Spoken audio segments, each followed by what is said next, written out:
Hello and welcome to a fresh edition of Talk Therapy brought to you by Driveway Devi. I'm Karthik on behalf of Driveway Devi. As regular watchers and listeners of ours will know, over time we have discussed very many facets and aspects of mental health, from fundamental psychoeducation about conditions and illnesses to more sort of philosophical questions, also targeting specific audience groups.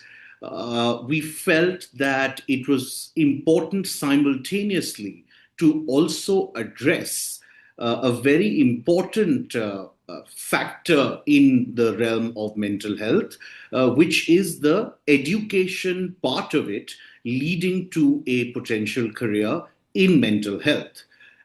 And I got very, very lucky because when I got in touch with our guest today, she seemed to be the perfect conduit to deliver that knowledge, insight, and information, both from the standpoint of accuracy and the stage and phase she is herself currently at, and the fact that she's a YouTuber herself. So I'm very, very happy and lucky that Dr. Sonanki Deb is joining us.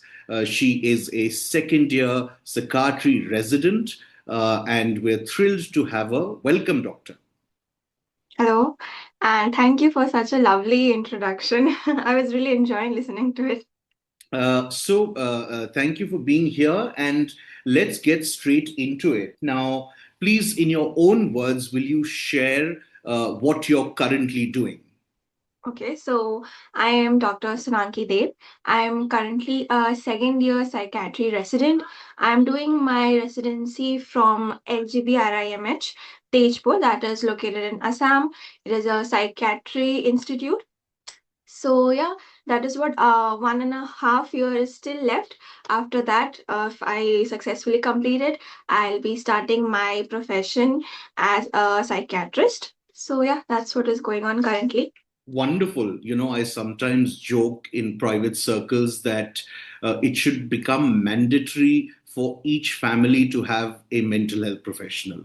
Tell me, what were some of the reasons you chose to pursue this area of study and work? Okay, so I actually talked about it in one of the video also. So when I was doing my internship in MBBS, when we are actually posted in all the different departments of medicine, and then when I was working everywhere else, it seemed more or less like a very robotic fashion that what I was told, I was just doing it. But in psychiatry, although it is a very short posting that we have in psychiatry, it's only for 15 days. So I'm you sorry I'm interrupting you, Doctor. Just to get a perspective, when you say a very short posting of 15 days, as compared to how long on an average in other streams of medicine? So, the longest we have is for medicine, surgery, OBG, the main Gs of the medical field. So here you have for a 2.5 month to 3 month postings, Oh, and then it's just 15 days here. Okay, so 15 that's days in quite a bit psychiatry. shorter. Hmm. Yes. And also, like during the MBBS time, there is another 15 days posting there, so you can see the patients. But everyone is very chill at that point of time, so nobody takes those postings seriously. But luckily, when I was posted there, I came across very good cases, and my professors there they told that these cases are not very commonly seen. So go through it, understand how it's going on. So along with my residents, when I was seeing those cases, I got very interested and also attached to the patients. And that is for the first time I felt like, okay, this is a branch I would like to take up. Then this is like the emotional aspect of it. Then came the practicality of how psychiatry is when I, and the first thing anyone thinks is about is, will I be able to earn money? Hmm. That is the only Naturally. first thing. So then so I myself searched a lot of YouTube videos. I talked to my seniors, and in psychiatry, like how we would see in surgery or OBG, that you will get attached to a hospital and then you'll start working for the hospital. Those things are a little bit difficult in psychiatry. Why so? Here, the Because here you have a contractual basis. So if you have 100 patients coming, you'll be paid for that 100 patients, not like a regular salary that will I be see. paid in Okay. hospitals. Till date, it is like that only in most all the hospitals. But if you want to do private practicing, like if you want to have your own clinic, then the investments are very less. All you need is a couch and a chair, and then you good to go. So I have always been interested in having my own practice. So it kind of gel into it. Ki, okay, this is something I would like to do. But tell Uh, me, now that it's come up in context, I'm sorry I'm going on interrupting you. yes, yes. Is it, does it make sense for people who are starting out and very seriously considering private practice to do that immediately, or do you gain more legitimacy if you work, with somebody else, or with a establishment or a hospital for a certain number of years and then embark on your own private practice?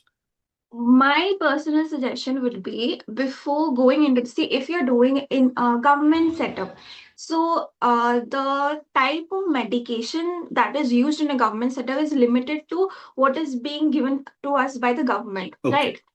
And then when you go into a private setup, the choice of medication kind of changes a bit, Hmm. because in government setup the medicines are cheaper Hmm. and the chances of side effects are a little higher.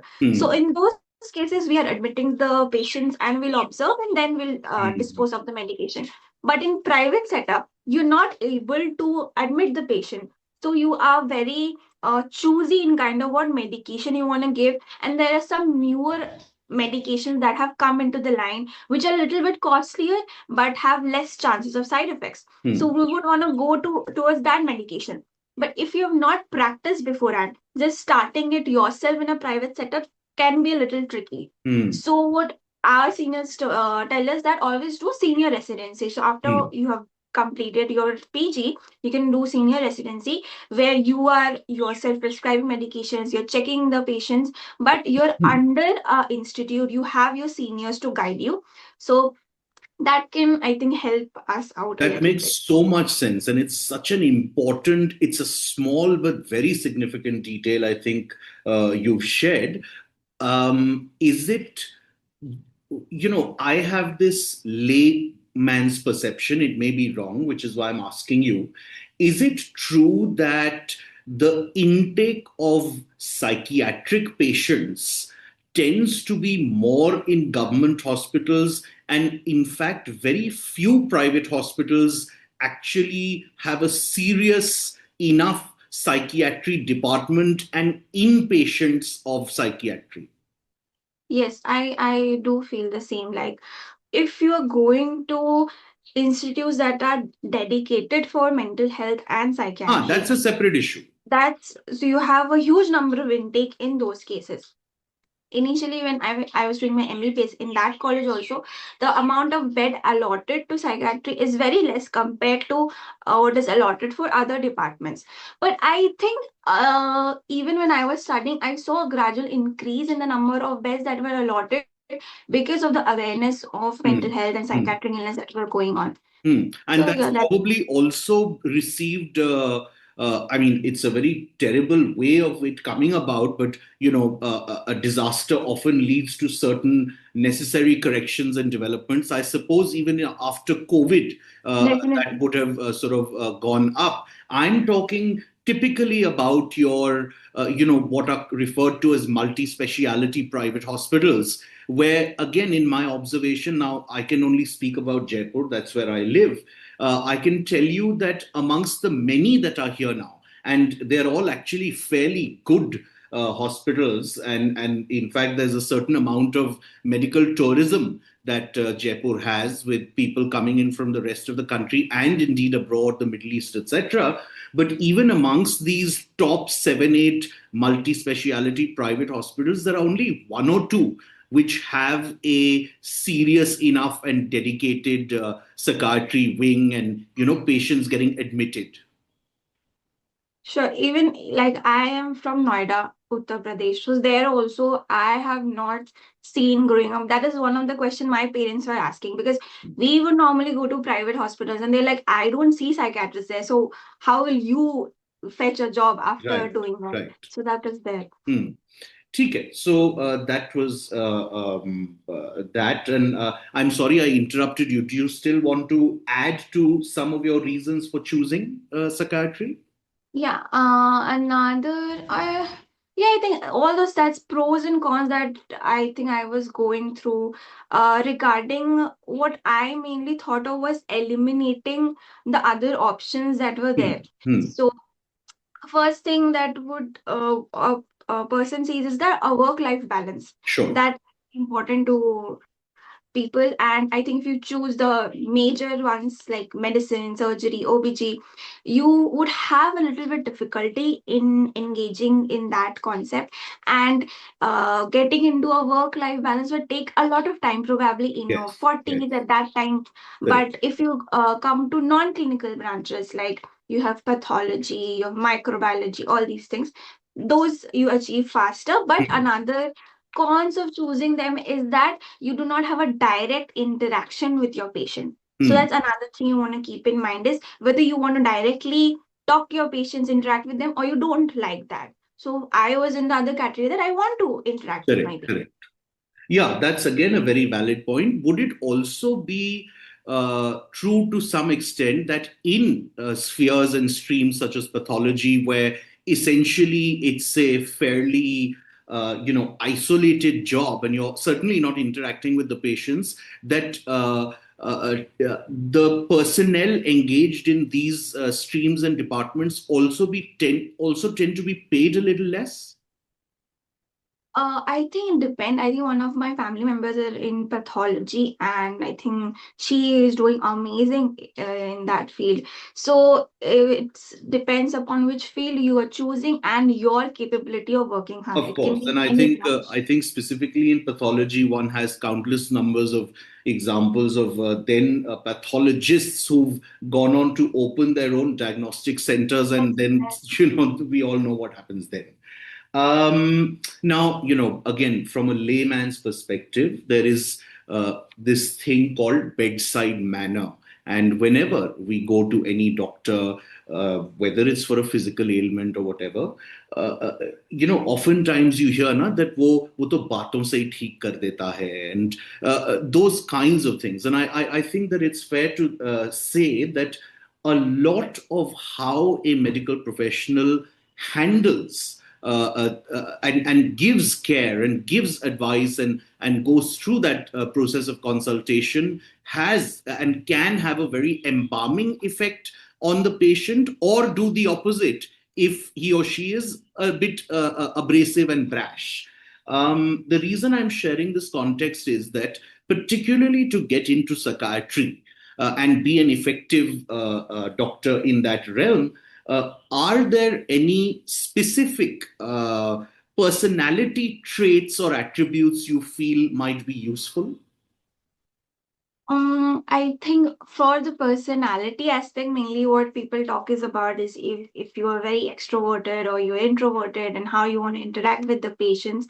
Even I had this thought when I was choosing, but I'll tell from my own perspective that when I am working, I have seen some of my co-PGs being very extroverted and me myself being very introverted. But I think we have our own realm of being how to make the patient comfortable. So if Right. you're very extroverted, you will be able to really gel in with the patient, take the information out, what is necessary. But if you're introverted, what helps you is that to be a very good listener when the patient is saying, you can just sit for very long hours and just listen to what he or she is telling. So I don't think that per se the personality is important, but what is important is if you are really interested to listen to what the patient is saying, because unlike other branches, psychiatry, if you're talking to the patient, will take a little bit longer time. Like a medicine doctor will can finish up in 2 to 3 Correct, minutes. correct. If you're a psychiatrist, you can do that, but just talking a little bit more for like 10 to 15 minutes, then that will be a little bit better for the patient. That's a very, very valid point. And tell me, because again, in my understanding, a certain amount of flexibility and adaptability would also be perhaps a good idea, because obviously every individual is unique and different. Some clients will, prefer the doctor or the psychiatrist to be a certain way, and some others a certain way. So, to be able to make that determination and mold your manner to best suit that individual, perhaps also is, would be helpful. Mm, okay, now let's talk a little bit about the academic part of it. And just in very, very simple, fundamental terms, what is the sort of academic route one takes? When does it even begin? There's always this big thing about whether you would have benefited from psychology studies earlier, as early as possible at school, etc.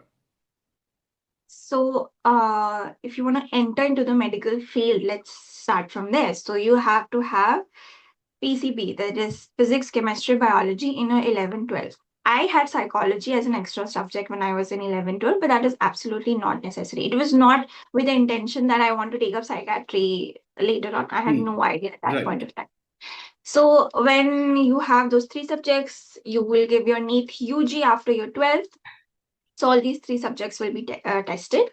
Then, And NEET UG. I'm sorry, this is necessarily, pardon my ignorance. I'm Yes, somebody who naturally deflects from sciences.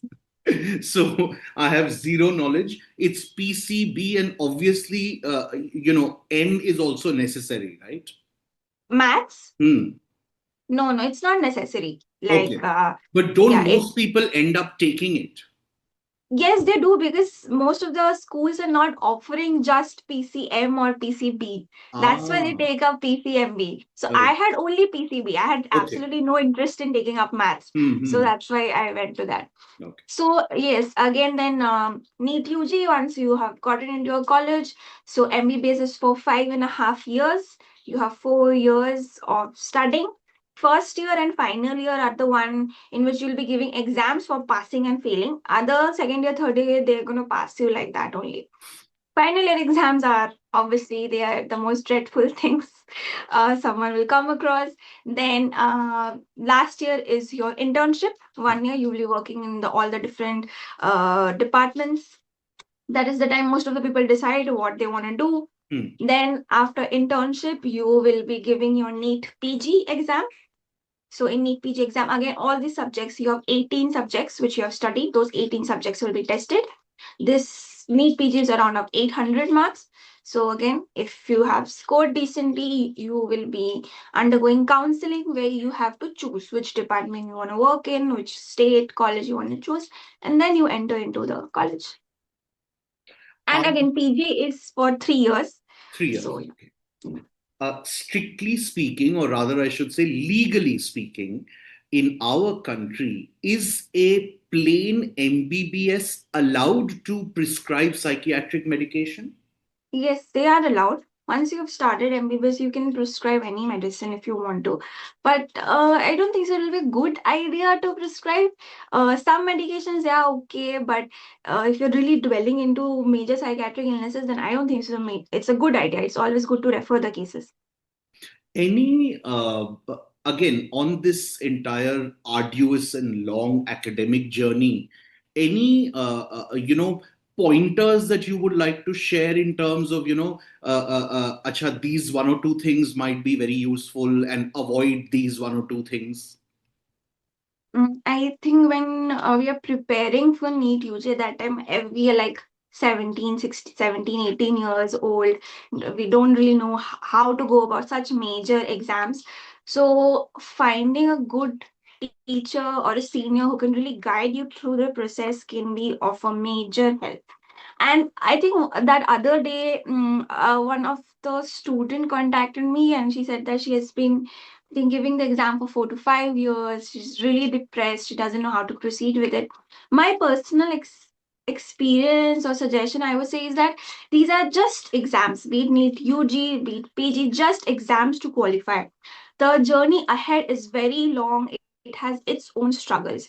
If you are stuck in that exam per se, then it will be very difficult in the future. So I would suggest that maximum go for 2 to 3 attempts in my suggestion. After that, if you're not able to go ahead, there are other branches. You can do BSc, you can do BA, and you will start earning much before doctors will start earning, so you don't have to feel bad at all.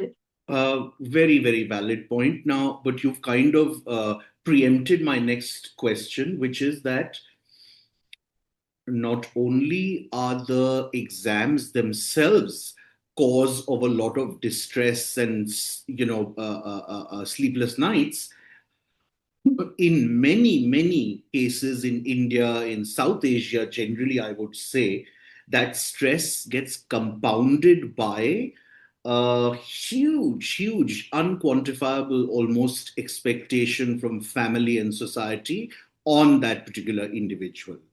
What are some things in your time you might have done knowingly, consciously, or unconsciously to preserve your mental stability? I think one thing that is very important to find out is what makes you happy. So for me is watching movies. It makes me very happy. So do it. No matter how much you have to study, how much work is it, you find your time and do what makes you happy. Another thing is having good set of friends or family. Here I have seen in my residency, I have from college also I have good friends. Here I am lucky to find very good batchmates. So they really keep your mental stability. If you're frustrated, just take it out on them, shout, abuse, do whatever you want, and then you're fine, you're good to go. So I think that is very important. Talk it out, let it out. Letting out is very important. It's funny you mention films because I know you're Bengali, and I was going to say that certainly if you watched Jolshakor, it's not going to probably make you very happy. So maybe slightly more commercial cinema would do the trick. Uh, now, because we are talking about the stress that one encounters, and we've had again very tragically a number of incidents of violence, sexual abuse, rape, etc., particularly with residents. How much do you sense that kind of fear has impacted to be doctors or resident doctors in general, broadly speaking, again, either consciously or somewhere at the back of your mind? I think the violence part, not just I would say the sexual assault part, but violence from the family member side, from the patient's party side, Yes. that is something we are trained from a very early onset. That how you want to deal with, what is the amount of distance you want to maintain when you're talking to the family members. And luckily in psychiatry, you've always have guard or personnel nearby because you have patients who are very aggressive. That is a form of their illness. So in our setup, it is a little bit more easier to access. But if you go into other departments, then it might get a little difficult. So I think sometimes it doesn't matter how much precautions you are taking. If it's unlucky day, people might just say something or attack you. I have seen videos of slapping the doctors and everything. But I think one must keep it in mind that we should not get aggressive. We should not say something because later this will be taken to the court of law, and there you should have evidences to defend yourself, and then justice will be done. So yeah, that because obviously we also get very angry when someone is abusing us. So we have to really control ourselves at that point. Absolutely. No, that's understandable. And what, one hears of these instances across the country. It's not just specific to one geography or one community. Another huge irony, and I hope our sort of research is correct, is that the most number of attempts and suicides tend to be amongst people who are studying psychiatry. Is that accurate? I don't know. I'm not sure if that is. Okay, I well, mean, it's let's very even if heartbreaking we to hear even if if we that's don't do a countdown of it, there are a fair few. definitely, Um, definitely. why do you think that's the case? I think because of the type of, see, everyone will have their set of trauma in Of life. course. So now everyone is in their way trying to deal with it. So when you are coming across a person on the other side of the table whose set of trauma is very similar to you, and kind of start resonating with that, and if you're not able to set a clear boundary that, okay, this is the patient, I have to have a very professional relationship, then it can get difficult to manage your own feelings along with your patient's feelings. So at that point, if it's like a adding summing up effect, and if you're not able to manage, you can take the other unwanted steps. So I have seen that happen, not like somebody has committed suicide or anything, but that causing a little difficulty in having, in undergoing therapies and all. So the best practice, what our seniors told is that just refer the case to someone else. Take Hmm. your time. It's okay if you're not able to see that patient. It's Correct. not your fault. And yes, many of our colleagues or our seniors, I have seen them taking up antidepressants, medications, dealing with their illnesses. So that's absolutely fine if you have to take your own medication. It's not a, like, it's not going to hamper your professional career. Once you have dealt with it, you can go ahead in life. Wonderful. I think it's important to conclude on a positive note. I would love for you to share with me and with everybody else a little bit about your own YouTube channel, what you're trying to do with it, what it's called, because I think more and more people should go watch. So my YouTube channel is by the name Psychic Vlogging. So basically, I started it because when I was searching for psychiatry colleges and like psychiatry residents, I couldn't find many channels on YouTube. So when I came into the field, I thought I'll try to educate and tell people about it, how my residency life is. And later on, what in the future I have it in mind is that just try to psycho educate people regarding the challenges I see in patients, or sometimes a patient come and tell me, and people might resonate with it even if they're not able to tell someone. So if I'm able to spread that awareness, spread that knowledge, I think it can be of help in the future as well.